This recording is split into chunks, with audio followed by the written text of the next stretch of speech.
খুব চেনা নিশ্চয়ই এই মায়ের মুখটা।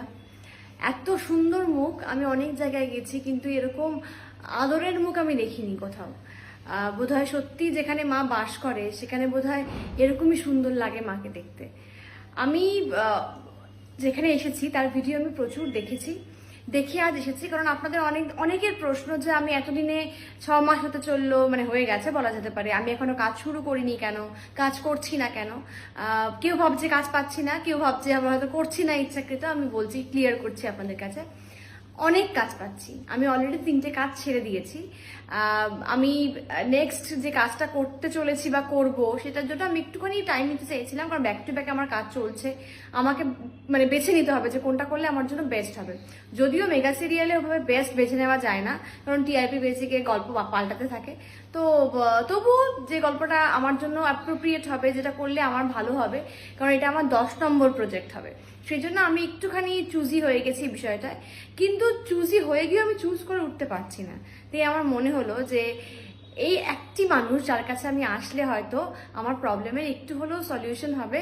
উনি বলতে পারবেন যে হ্যাঁ, এতগুলো কাজের মধ্যে সেটা তুমি এটা করো, তুমি যদি এটা করো তাহলে ভালো হবে।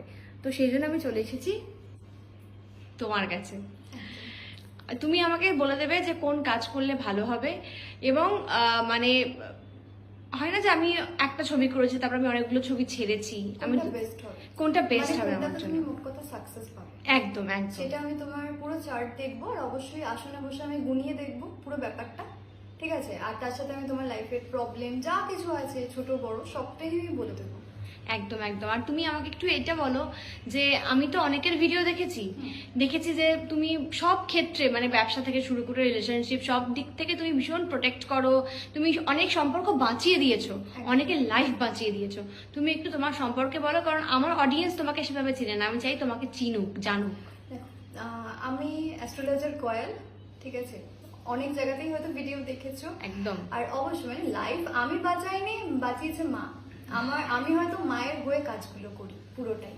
রিলেশনশিপ প্রবলেম, এমনকি একটা ডিভোর্স কেস পর্যন্ত আমি সলভ করেছি। তার কারণ আমি বলি, সেটা কোর্ট কেস পর্যন্ত চলে গেছে।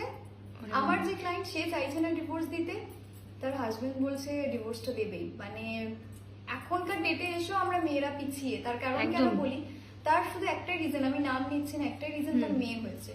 হোয়াট? হ্যাঁ, মেয়ে হয়েছে, সেই জন্য তাকে আর কি বাপের বাড়িতে মিষ্টি কথায় রেখে গেল। তারপর থেকে জাস্ট আর কোনো কন্ট্যাক্ট নেই, ডিরেক্ট ডিভোর্স অ্যাপ্লাই করে দিল। তাকেও ফোর্স করা হলো ডিভোর্সের জন্য। কিন্তু বিশ্বাস করবে না, হ্যাঁ ব্যাপারটা